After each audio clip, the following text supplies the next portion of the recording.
Hoy conocerás la vida de Isabela de Valois, una niña francesa que con apenas 6 años fue obligada a convertirse en reina de Inglaterra, en una época donde las guerras, los reyes y los tratados valían más que cualquier infancia. Una historia olvidada de una niña atrapada entre dos reinos enemigos. Para ponernos en contexto, año 1389, en el Palacio del Louvre, todavía sin las salas que hoy lo caracterizan, nacía una pequeña princesa francesa, Isabela de Valois, hija del rey Carlos VI de Francia y de Isabel de Baviera. Desde el primer día, su vida estuvo marcada por el esplendor y por la tragedia. Su padre, Carlos VI, pasaría a la historia con un apodo terrible, el Rey Loco. Sufría ataques de demencia, crisis violentas y largos periodos de paranoia. Su madre, la reina Isabel, era una mujer fría, ambiciosa, más interesada en el lujo y las intrigas cortesanas que en sus hijos. Isabela creció en un palacio lleno de tapices dorados y banquetes interminables, pero también en un ambiente donde nadie podía confiar en nadie. Su destino, aunque nadie lo sabía aún, ya estaba siendo escrito, porque mientras en París se escuchaban risas y música, en Inglaterra se preparaba una guerra que lo cambiaría todo. Durante más de 80 años, Inglaterra y Francia se habían desangrado en un conflicto conocido como la Guerra de los 100 Años, un enfrentamiento interminable entre reyes que reclamaban derechos sobre las mismas tierras, sobre los mismos tronos y sobre el mismo honor. En Inglaterra reinaba Ricardo II, nieto del legendario Eduardo III, un rey culto, elegante y refinado, pero también impulsivo y autoritario. Su reino estaba dividido por conspiraciones y nobles que no lo respetaban, y en medio de esa inestabilidad, Ricardo tenía un problema más urgente. Necesitaba una tregua con Francia, no por paz, sino por supervivencia. En 1396, las negociaciones entre los dos reinos culminaron en una idea insólita: un matrimonio entre Ricardo II de Inglaterra, de 29 años, y la princesa Isabela de Valois, de solo 6. Sí, 6 años. Isabela, que todavía jugaba con muñecas y aprendía a leer, fue elegida como símbolo de una paz que nadie creía posible. Su madre aceptó sin titubear. Para ella, no era su hija quien se marchaba, sino Francia quien aseguraba un respiro. Y así, el 31 de octubre de 1396, en la ciudad de Calais, se celebró una de las ceremonias más extrañas y perturbadoras de la historia medieval. Ricardo, vestido con brocado dorado, se inclinó ante la pequeña niña, vestida de blanco y cubierta con joyas que pesaban más que ella. Ella apenas entendía lo que ocurría. No sabía que el hombre que tenía frente a sí era su esposo. No sabía que a partir de ese momento su vida dejaría de pertenecerle. Las crónicas cuentan que Ricardo II trató con ternura a Isabela, la consideraba más una hija que una esposa, y prometió no consumar el matrimonio hasta que ella alcanzara la edad adecuada.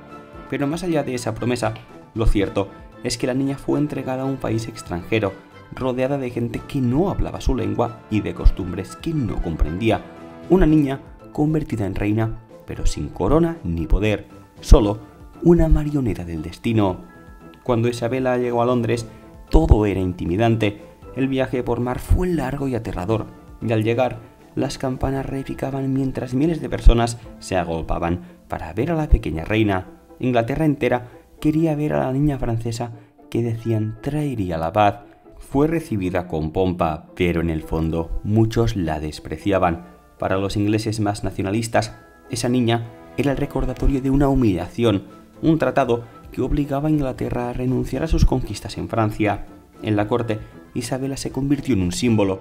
Se le enseñó etiqueta, religión y el idioma inglés, pero seguía siendo una extranjera, lejos de su familia y sin más compañía que sus damas y tutoras. Ricardo II la visitaba a menudo, le regalaba joyas y libros y se decía que la trataba con afecto, pero mientras el rey jugaba a ser un monarca ilustrado, la política se desmoronaba a su alrededor. En 1399, Ricardo II fue derrocado. Su primo, Enrique de Lancaster, lo traicionó y se coronó como Enrique IV de Inglaterra.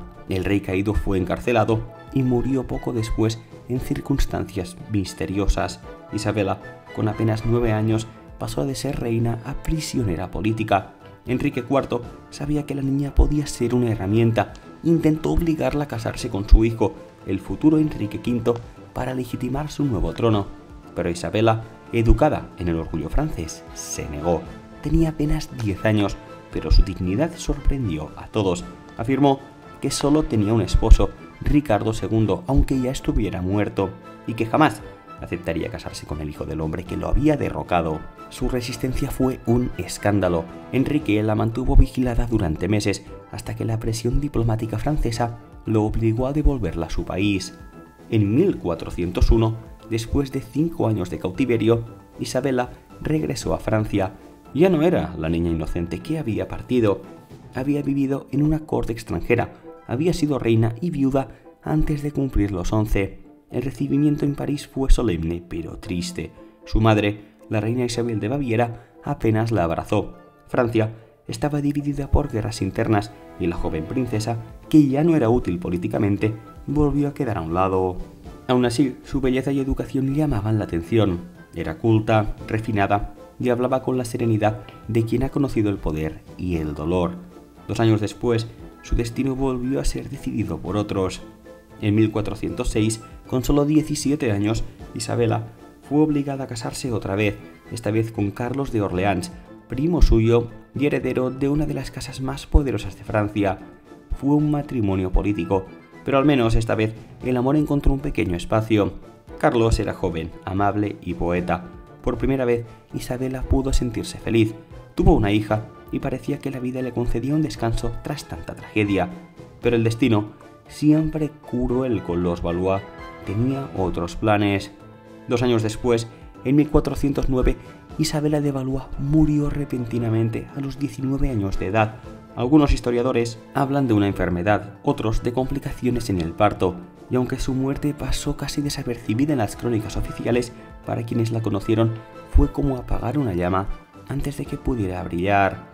Isabela de Valois fue enterrada en Blois, lejos de Inglaterra, lejos de las intrigas que la habrían arrancado de su infancia. Su historia fue olvidada durante siglos, eclipsada por los grandes nombres de la Guerra de los 100 años, los Enrique, los Juana de Arco, los Lancaster y los Valois, pero su vida breve y trágica es una ventana a una época donde las niñas podían ser reinas sin entender qué significaba el poder, una época donde el amor no importaba, la voluntad no existía y la política decidía quién debía sonreír y quién debía callar.